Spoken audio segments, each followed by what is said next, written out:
What's up, everyone? Welcome back to the No Cap Space. Tyler, Greer, Andrew, and a very special guest here for the Luxury Tax, the new head coach of Iowa women's basketball, Jensen. Jan, thank you so much for taking the time to join us today. Well, thank you so much for having me on. Yeah, we are. And you share my girl Hannah. She said she had fun earlier in the year. Perfect. So yeah, we had a blast with Hannah. So we gotta continue this streak of fun times with this Iowa women's basketball program. There's been plenty in the past couple of years, and we're ready to make some more memories. So I want to just dive into, before we get into this new head coaching job and new position that you're in, I want to talk about this summer tour that you have been able to go on with your Hawkeyes in the WNBA. I just want to know what level of fun has that been, to be able to see these players, obviously, that you have coached and have different relationships with, now on this next stage of being able to go and see them play in person? Well, I mean, it's awesome. I think they have 3 players, playing right now. That's kind of rare air. UConn has, half of their alumni base already, right? They've just done such a great job. But to have multiple players, to have 1, 2, have 1 is great, but to have 3, I think all of us have tried to do, a pretty good job, because it's A, fun, but B, we know it doesn't happen often. So partly I've been able to work it in. I had my first big thing was I went to Big Ten meetings. They were in LA. And then before I had shifted the job, I had told Lisa Bluter and Jenny Fitzgerald, who retired, I said, hey, we need to do like a staff retreat in Vegas and, watch those guys play and talk a little basketball. And I think it'd be a great reunion, get some other people coming. Well, then Lisa retires, and they end up being, sitting poolside and not, in the world. Vegas probably wasn't a very hard sell. So that was the first kind of crazy thing. And then Lisa and I, of course, we flew over for Caitlin's opener. So that was nice. And then, it's kind of worked out with one of my recruiting trips. And then I went yesterday or Sunday, I went to, just drove over to Chicago. But I have a couple kids, and my own kids, and they love it. So it's been a really, really fun summer. Is the concept of Big Ten meetings in Los Angeles still something you got to get used to? Yes. Number one, it was getting used to going as a head coach, right? I remember the first thing when you check in at, any convention, you go check in and you get your credentials, right? And for a split second, I got my packet and it said, like, head coaches meet in, the Versailles room. And I'm like looking, well, where are the assistants? And I was like, oh, wait. And I was like, okay, get focused. So that was the first thing that whole weekend, was just like getting used to going to, that room. And then, it was at a beautiful resort, but I think we were welcoming our new friends in a very fancy way. But yeah, I think, any purist will tell you it's kind of odd to have Washington, Oregon, USC, and UCLA now in the Big, right? But it's, you either get on board or you don't continue to compete or, take the job or whatever. So different, but also we're all welcoming the fun. Our football team's going to host Washington here in 3 weeks. That's just kind of crazy. Yeah. But it's going to be fun for everybody in our football stadium to see a great, powerful West Coast team now in the Big. Yeah. Yeah. You brought up Lisa, Coach Bluter, who retired at the end of the season last year. And I don't know, I'm kind of picking up on like that it was a bit of a surprise for you, maybe. And it was. Everybody, I think a lot of people thought it was choreographed. Like after Caitlin left, Lisa was leaving, and when you coach as long as Lisa was able to, how blessed to be able to be at the one place you want to be, a Power 5, and leave on your own terms. So you also, though, with that, there was a lot of, every year, the last 8-10 years, negative recruiting at times. I don't know if you call it negative, but people are always like, well, how long is she going to be there? How long is she going to be there, right? So you're kind of, used to that as a, a staff or, me being in that associate head coach role. But, Lisa has never been focused on the ends, right? She's always been about the journey. But at the end of every season, her and her husband would go and kind of contemplate, where are we, how are we feeling? And so, she kind of keep me in the loop with that. But this particular year, with just the amazing ride we were on, at times it was just crazy, right? A fun crazy, but nonetheless, it was something I don't think anybody could, really fathom. I mean, we're leaving hotels through the kitchen, right? You're trying to exit sometimes, like, you don't want to be rude to all these fans, but you got a job to do, and there's like security and ropes and all that. And I don't mean that in any sense of arrogance, but it was just amazingly awesome. So we were at Maryland, actually, and we were sitting up in her room the night before the game, and it was just us two. And it was a swelling crowd that was there when we just arrived. And then when we went to shoot around, and when we came back, it was just like more and more people knew, the Hawks and Caitlin were where they were staying. And she said, man, this is a circus, this is.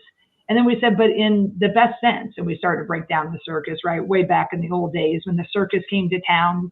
If you read those old school books, right, or any of the little cartoons, everybody got so excited because tents would go up and the big top and seeing all these exotic animals, right, all those things.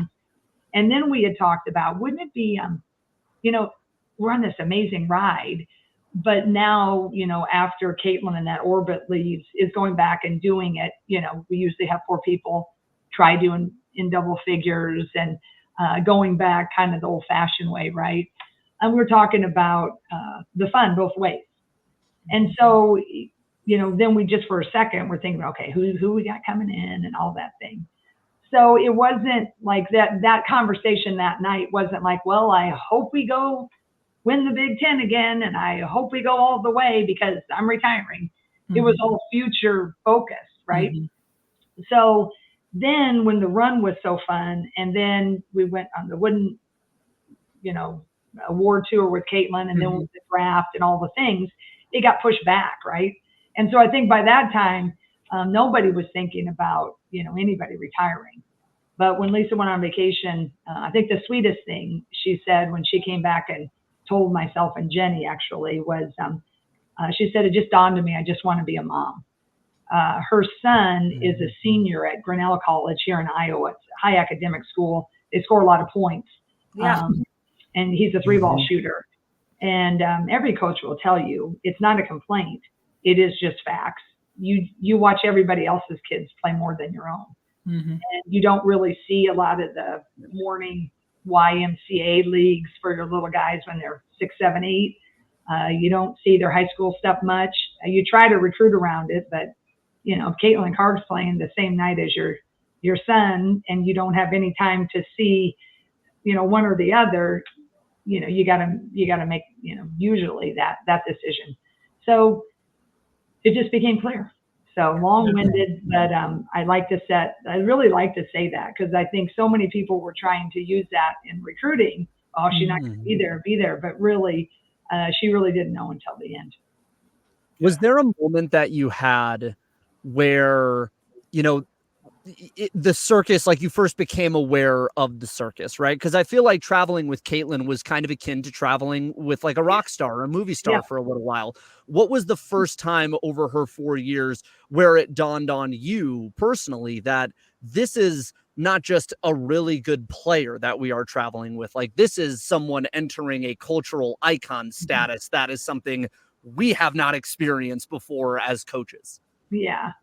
Well, I'll share with you about 2 or 3 moments. One this year, but when we were in the bubble in COVID down in San Antonio, she'd had a lot of great performances that freshman year. But, it's different when a lot of people can't see her play live, right? People were starting to pay attention from where she was launching. And we had seen it, and Lisa and I had been recruiting it since 8th grade.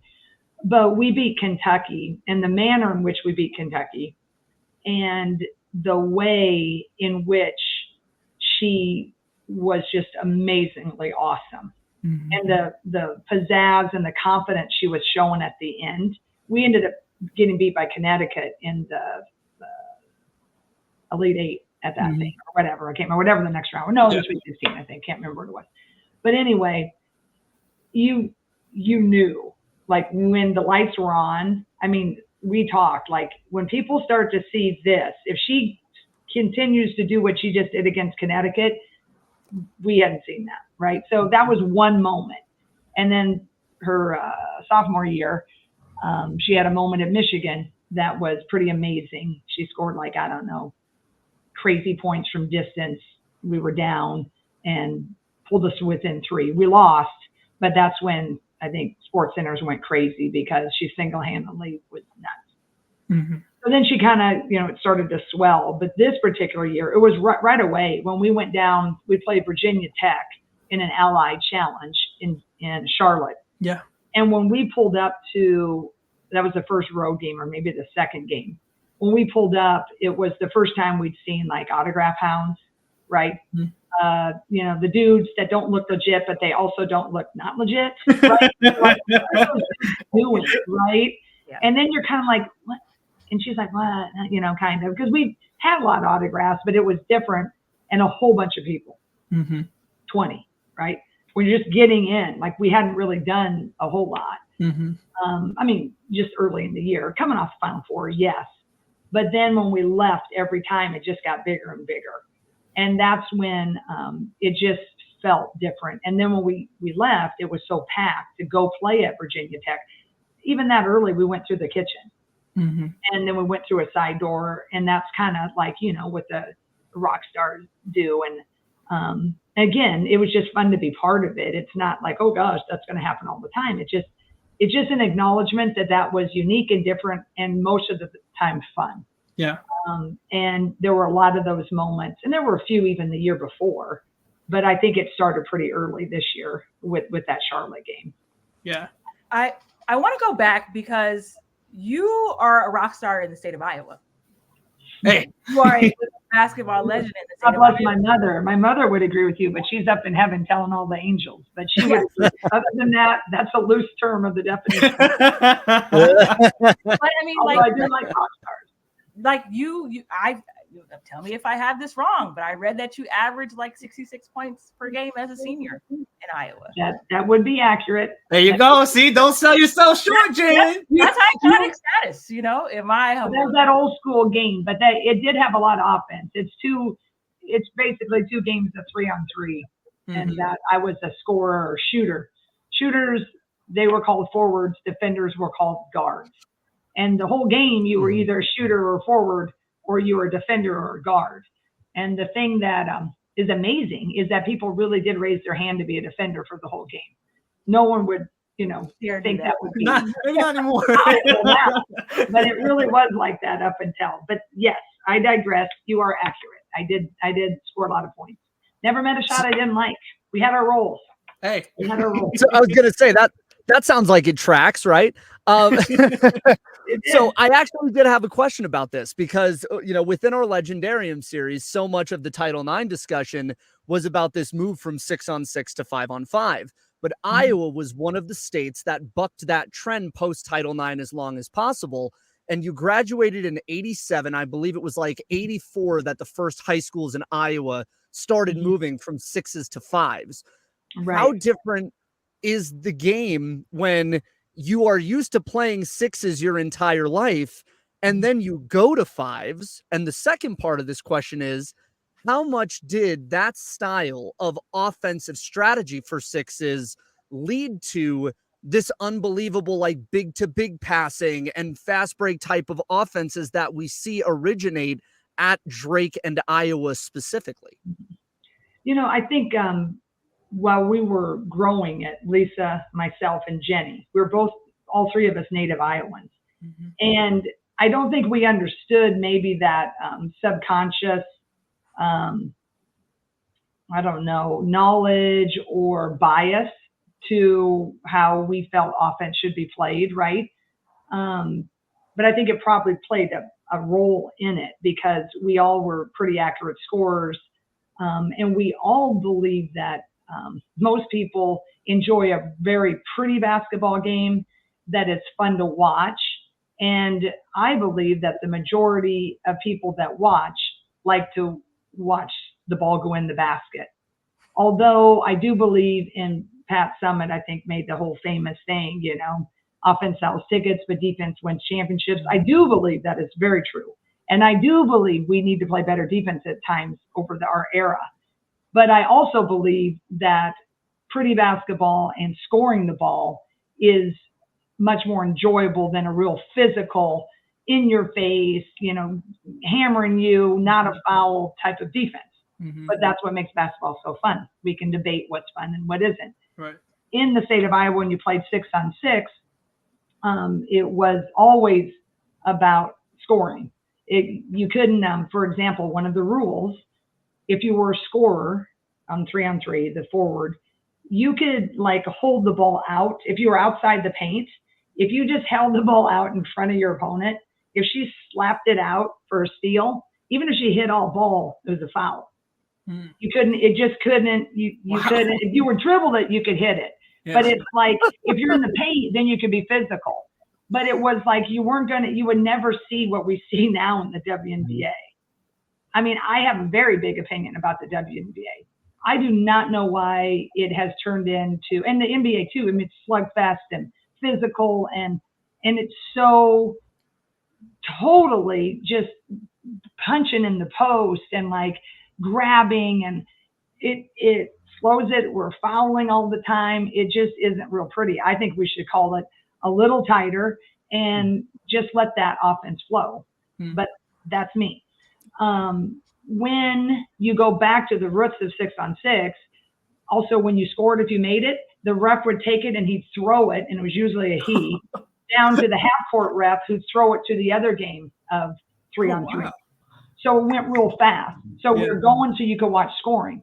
We weren't just watching the defense trying to put the ball up the floor. Mm-hmm. You did see that if the offense missed and the defense secured a rebound, then they would have to advance it only 2 dribbles, and then they throw it to the other side. The half court could never be crossed. Okay. Mm-hmm. So it's there were some teams that were physical, just like now. If you make it to the state tournament, it was always more physical. Just mm-hmm. like when you get to the NCAA tournament, sometimes it's called differently. Mm-hmm. More physical. But overall, a lot of people scored a lot of points, averaging 66 or whatever. So going back now to your question, Andrew, is I think that we all really liked offense. We were all shooters. And then when we were, building our programs together, but Lisa was really good in her own when she was at NAIA St. Ambrose in Davenport, Iowa. She scored a lot of points there. And then when we all hooked up, I also then, now the game's gone more positionalist. Mm-hmm. But back then it was a little bit more traditional. Now we have the Joker in NBA, right? He does it all, these big men or whatever. And even the WNBA and some colleges are going positionalist. But to me, if you can be really efficient, it's the highest percentage shot. If you can be at the block and you can develop a post player and you can 1-2 passes, get it down the floor quickly and score, that's, to me, that is smart basketball. So early on, we were able to recruit great big players, great post players who had incredible touch. And then we just kept tweaking with our fast break. And then it's just kind of morphed into, 30 years later together that we got pretty good at running that break and recruiting kids to fit it. I hear also an immense sense of pride to be an Iowan in your voice and everything that you've done. And you already kind of brought up Drake and, UNI and Iowa State, they're massive programs. They produce really good players. If you could attribute one single thing to the women's basketball boom in the state, what do you think it is? The always been in the state or specifically now? Now, why are all of you guys so good? Every program is just I don't want to see any Iowa school on my state. It feels whether it's a Power 5 or a trap game, quote unquote, I don't want to play an Iowa team. Like that's. I think you can't get to the answer now without going back to then, because we've been consistent in this state for a long time. And I think that goes back to, my grandmother, Miss Lottie. Yeah, Miss Lottie.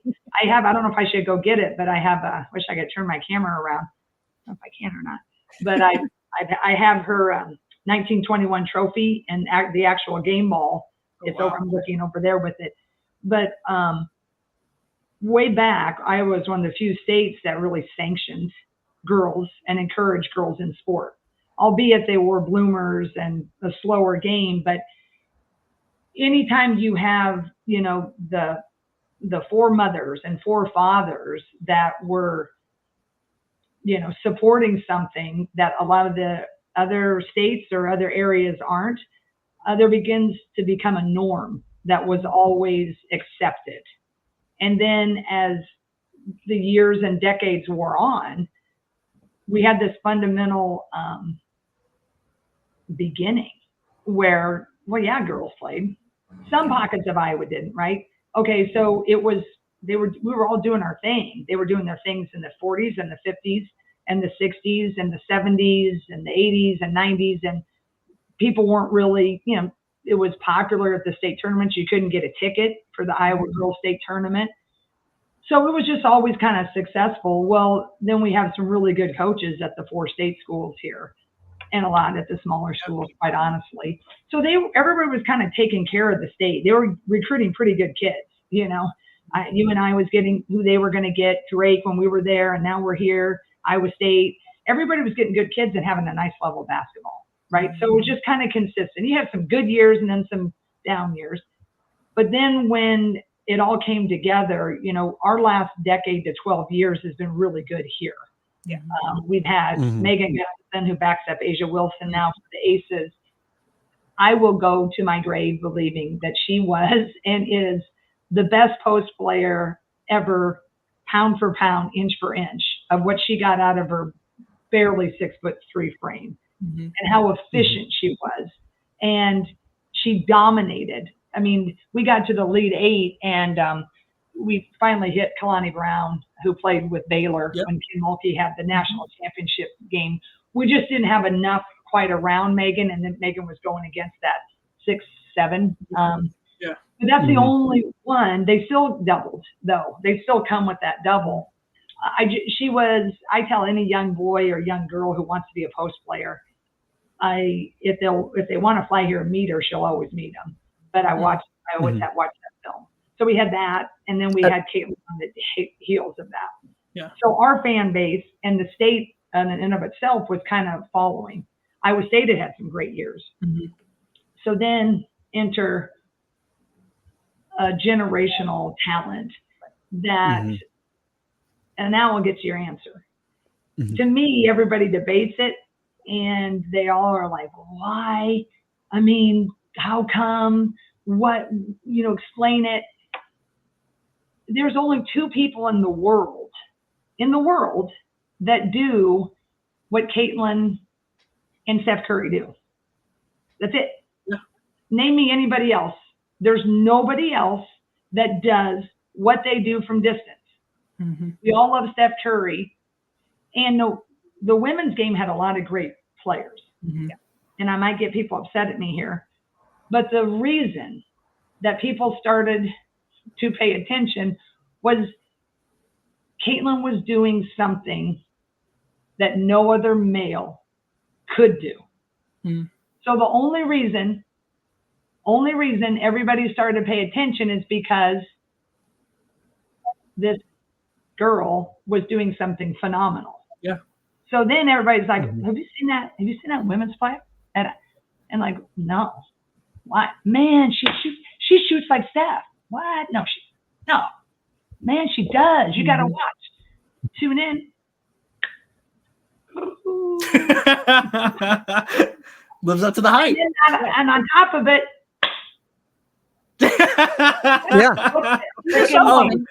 the showmanship is there too. Like it's there. That's why. Yeah. Because it's must-see TV. she could, a lot of women, Diana Taurasi's, right? Sue Bird's, very respected, but they weren't shooting from distance. There was nobody that was comparing them to a GOAT like a Steph Curry. Mm-hmm. I'm not saying they're better. I'm not saying she's better, but she's mentioned in the same sentence as Steph Curry. Yeah. How many times? Mm-hmm. Yeah. Yeah. That's why. Yeah. The needle is shifted, and then Can't she argue did that. it again and again, and then she just kept delivering. Mm-hmm. And Caitlin's one of those kids, like everybody said, you know, why? Why is she so special? But I just explained. And then name me one other player, if you can, think of them, that really is whatever you want them to be every time you see them. And what I mean about Caitlin is, if you want to see Caitlin, if you pay money to come see her, I don't know, does she really shoot that far?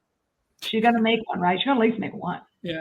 You want to see her make one of those crazy passes off the dime, 3/4 behind her back, zing.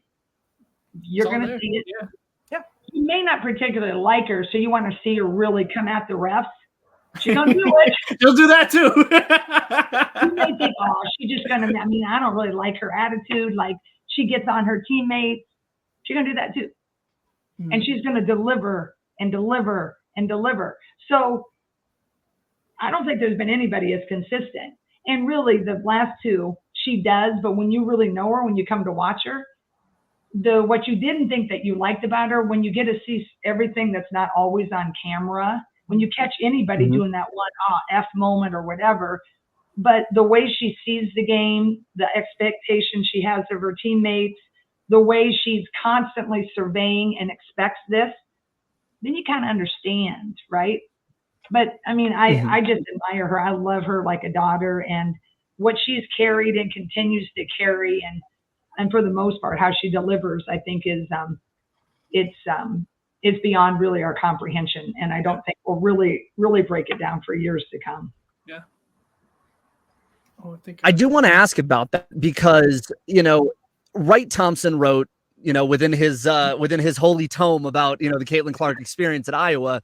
One thing that he wrote about was that you as a coaching staff had to sit with her and literally go through tape about the body language stuff. And when I was reading that, I remember a quote from Mike Krzyzewski about Christian Laettner from the 30 for 30 documentary that said, Christian is like fire, or not fire. He's a boiler in an apartment building. If you apply the right amount of heat and pressure, he'll heat the whole house. But if you don't do it right, he'll burn the house down. I don't know if it has burned the house down Christian Laettner in her, but I would imagine there is a component in there for you guys where reining in the body language and pushing it into a constructive place had to have been a big multi-year challenge, especially since, you know, we saw it in the first half of the W season, for instance, where this frustration seemed evident with her not immediately succeeding. How did you guys approach that with her? And do you remember any particularly frank discussions that you had to have with her of look, you are the best player on this team, but people take cues from your body language, and you have to work on that if they're going to follow you into battle the way that they ended up doing in her third and fourth year? Yeah, I mean, there were several. I mean, I just think it's kind of like raising a child. If any of your parents, or I think parents can relate to it, is sometimes what you see, it looks like toddler behavior, right?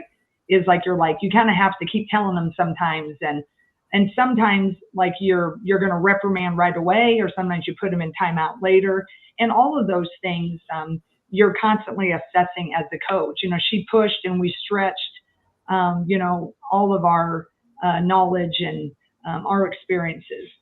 But Caitlin, the one thing, like, these are the things, it wasn't a surprise when we were recruiting her. You'd see some of those eruptions or whatever, and you know, some of the people who were never, it was always interesting, they were never in with Caitlin, but they'd be watching her like, really? You see that? And I was like, oh, I see it. And they'd be like, well, and I go, and you wouldn't take her if she wanted to come, you know, kind of, you're my buddies, right? And they're like, well, I'm just saying, you know, she just kind of, and I said, yeah, but if you've had as many calls as I have with her inside, like when you know how she operates, she was just always in like the fourth year of French, and everybody was just trying to start. Hmm. It's just the way that she saw the game. And so she's been like that now. You have to remember, since she was really little, playing against the boys, and she was still better than kids 2 to 3 years older. So then when, she gets up and you can't play with the boys, and now you go with high school, it's like now she's playing with people that maybe like it. No disrespect to Dowling. I love Dowling. But I mean, compared to her, it's her mission. It's just like everything is for the life depends on it. So that's a hard thing for one of the greatest of all time, to just be fine with average, to be fine with like, well, we may not win the conference. Mm-hmm. So we judge their behavior a lot because they should act a certain way and it's only a game. But when you're really, really great, it's not only a game. Yeah. It is the most important thing, because you love it and you understand it and you see it better than sometimes people, that are much older. Mm-hmm. So it's a constant battle for them. She's trying to fit in and kind of have friends, but she can't understand why someone doesn't want to stay after and shoot 300 threes. She can't understand why other people want to go to the mall and just shop and, do their nails, right? So this is a little kid trying to figure it all out. Mm-hmm. So they're constantly, but then they've got fuses and they're mad. And then they get a rap. Oh, she's really good in high school, but, oh, she's got an attitude. Well, she's just really passionate. So then there's the debate. So when she comes to college, what I always said to Lisa, I said, the trick is we want to tame her but never break her. And I think we did it. I think what you saw when we hit those years, and it usually, took a lot of work that freshman year, because you do have to explain it to the rest of the team. She didn't mean it. Mm-hmm. Well, she yelled at me. Yeah. She didn't mean it. And then she's like, she didn't catch it. I'm like, she tried. I mean, you're constantly, trying to explain the other and, why their perspective. But when it hits, and when the teams, and you're seeing it now with Indiana, they start to get her. Yeah. And you start to be like, okay, and she knows she has work always to do too. But right. It's, I think sometimes people just don't understand, if we could have sat down and talked to Mozart, or Bach, they probably wrote music and did things so much differently than the composers we don't know about. Is because the way that they saw and heard and experienced music is so rare. Mm-hmm. And I'm not excusing some of her behavior. I remember bringing her in one time and she was like, I'm passionate. I said, we're not going to use passionate for being a poor sport. Yeah. That's not. And then she kind of, right? So, you got to be a parent sometimes too. You can't just always be like, oh, you're right. And she was wrong a lot, but I always knew her heart, and I still do. And she's an incredible young woman. Yeah. I did want to now shift a little bit to now we're in the post Caitlin Clark era. We're in the post Lisa Bluder era, but there's still a heck of a lot of talent on this roster that is going to be very exciting to watch this season. So to kind of pivot into looking ahead to this season, what are you taking away? Obviously, you have back-to-back seasons where you go deep into the tournament. You're winning conference championships. Like, what are the takeaways within that you want to kind of keep around? I guess whether it's the mentality or different processes that you're keeping around. What are the main keys that you feel like from these past couple seasons that can stick around in the program long term? Yeah, I think any coach will kind of tell you. You kind of know who you are and who you're not, right? Mm-hmm. And so being, working with Lisa for 32 years, right? We really designed, we clearly understood who we are and who we're not, mm-hmm. and what we liked and what we don't, right? And so most of those things will stay the same. There'll be a few tweaks, right? But I think, the years sometimes as a coach that have been the most successful, right, is sometimes when a coach takes a team that you're not quite sure of, and boy, you take them farther than you thought you could. And maybe it's not a conference championship or whatever, but you feel so good about that, right? The world doesn't, maybe as much because everybody likes to see confetti and so forth. But I think everything that we do, honestly, most every year is really the same. It's just sometimes you guys pay a lot more attention and pay more attention when we have really a lot of success at the end of that journey.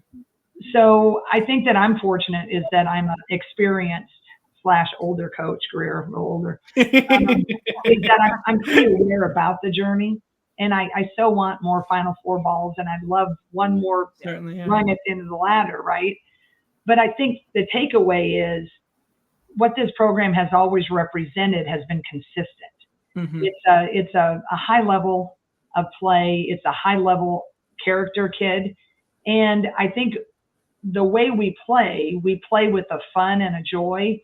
And I think the game is consumed by our fans with fun and joy. And so what I hope is whatever else changes, good or bad, that those two components, three, the culture, the fun, and the joy of how we do it, if that remains the same, then I like our chances. Yeah. So those are the things that, are just kind of ingrained in me, how I think it should be played. And there's a lot of different ways how people think. And when people say, oh, it played the right way, I'll never say the right way. I mean, man, I think that's interesting. I want to know what is the right way, right? People say we know we play the game the right way. It just interests me. I like the way that I enjoy basketball. I'm not saying it's the right way, but for me, it's the only way I know, which is the fun, the joy, and that culture that's tight. So I want to take everything that we've learned out of, my 32-year career, but from the last 2 years of really understanding that the management of expectations. Our expectations will always be the same. We want to chase greatness and we want to win championships, but the outside noise of what we have watched Caitlin have to handle, but then all of us as we got bigger, and then there were different things that media would make a bigger deal of, is I hope all the lessons that we learned can help this group just stay on task. Yeah. And I think I like our pieces. We have Sydney Alfolter, if you followed our team, a small forward who's just a blue collar dog, if you will. Hannah Stalkey is our beautiful inside player, runs the floor really well, slightly undersized, but we do have some size we can bring in off the bench. And then we have 6 new people. We haven't had 6 new people, I bet, for 10 to 12 years. But with that's fun if you coach, because you're teaching everything really all over again, because even the kids that are returned, it's about 50-50. So I want us to keep always focused forward. And I want everybody making sure the most important window in our vehicle, if you will, is the windshield. It is not the rear view mirror. It's not even the side mirrors. Occasionally to look and see, what's coming up a little bit, but forward, respecting all that's happened. But boy, we just have this amazing canvas that we get to create this year's team. And I think if they stay in their lane and everybody lets this year's team be this year's team, I think they have a nice shot to have a really, really fun year. Yeah.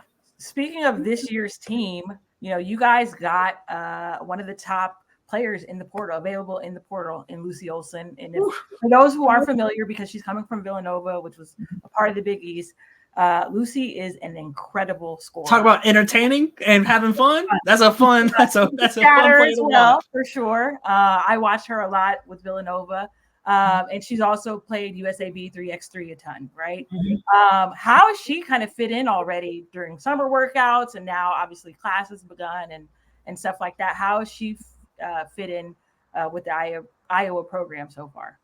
She's just been really, hit the ground running. I actually, at her visit, you could feel it. Sometimes you can just feel that connection. And I just felt like when I looked down, when we were having our team dinner, I felt like she was there. She was already like it, that she'd been there. And she brings the confidence. And, she has to have a certain level of confidence to follow Caitlin, right? Because everybody wants to ask her that question. And I thought she handled it beautifully. One of the first media things, she's like, I'm not Caitlin, but I'm me, right? And she understands that, everything Caitlin did and was and is, but she's such a different player. She's in her bag with mid-range game and floaters and pull-ups, and she shoots a normal three, from the line in the parking lot. And she scores a lot, but she's a heck of a passer. Not as good as Caitlin. Caitlin could really, see all that, but she's pretty good. Sometimes actually has been overpassing in practice, which is, I'm like, go ahead and shoot that. But she's, just a need that we had. And that's how we've kind of always used the portal, is we recruit by need. We have a really nice freshman point guard, but unfortunately she hurt her knee in her senior season around Christmas. So that would have been a lot of pressure on that young lady. So we knew we needed to get to the portal, and then we were just so blessed to get the top get. So I think the biggest challenge for us is, can we get our rest of our freshmen where they need to be competitive by the time we need them to be competitive in the Big Ten season? Because, there's no right or wrong way to do it, but a lot of people, they just load up in the portal. Some of their kids, they were maybe status quo. They either have the conversations and say, you got to go elsewhere, I'm over recruiting you, or they cut them, right?